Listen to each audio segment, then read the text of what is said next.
Hi, in today's episode of Noemi Cooks and Tells, I'm going to show you how to make authentic Puerto Rican mofongo.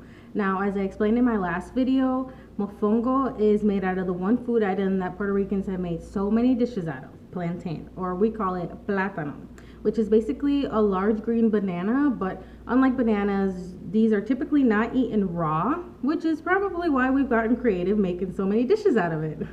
So I know to some of you who've never heard of or had mofongo, it may sound odd, but trust me, it's super delicious and super easy to make. I'll show you. Let's go.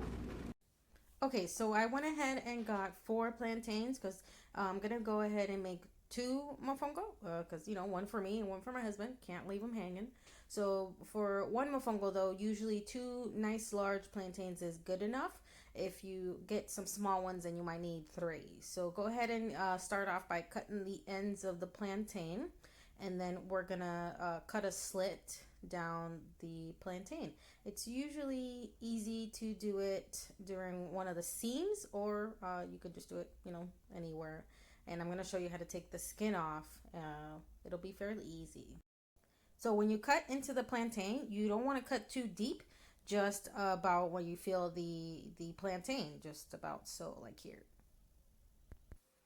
I usually take the skin off using a butter knife. This was a little trick my mom taught me. Just go ahead and take a butter knife, slide it under the skin, and that way it just helps it to peel the skin off a little bit, because this skin of a plantain is much thicker than the skin of a regular banana. So just go ahead and slide the knife out, and then you can go ahead and just start peeling it off just like so. Sometimes you get a nice plantain that likes to cooperate with you, and the whole skin will just peel off nice and easy. If anything, then just go ahead and just, use the butter knife again, slide it under the skin, and just slowly start peeling back. So that way you can peel off the skin, just like so. And don't worry if your hands get super sticky, that will happen. And if you still have some of the skin on the plantain after you peel the skin off, then just, scrape it off. Ain't no worries. Okay, so now that we have the skin off, we can go ahead and cut the plantain. You can cut them together or do as I did, and for some reason just cut them one by one. So you can cut the plantains about a half an inch to an inch thick. It all depends on if you plan on putting these into a pan or a pot. I'm going to put these to fry up in a pan, so I'm going to cut them fairly small. There is a slight disadvantage to cut them kind of small, and I'll show you later, but it's no worries. We'll still get it done and it'll come out great. So go ahead and put the plantains into a bowl. A little tip to how you'll know you'll have a nice size mofongo is when you put them in a bowl and you have a nice mound just like this one and just like the one I have in the background.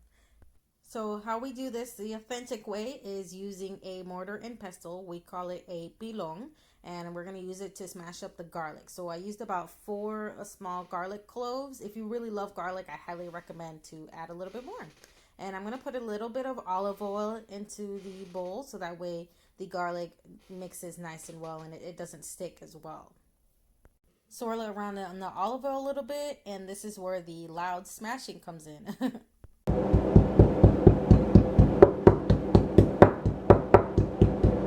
All right, now that we got that out of the way, and it looks super nice and smashed, and we got little chunky parts too, awesome.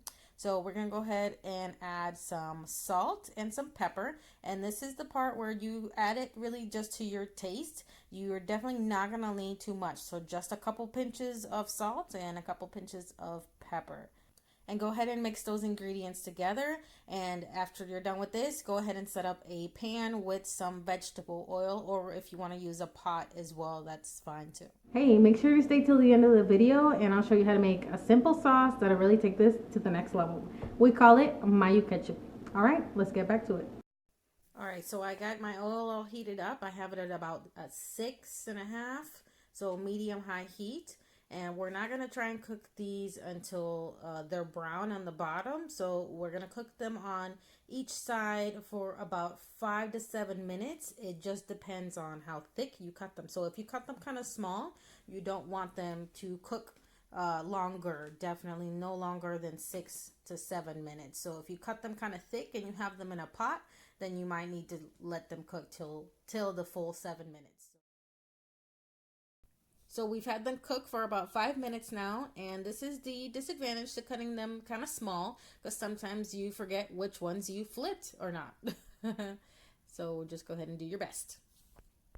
Okay, so once you think you've flipped all of them, go ahead and let the other side cook for about 5 to 7 minutes, and we'll check back on them.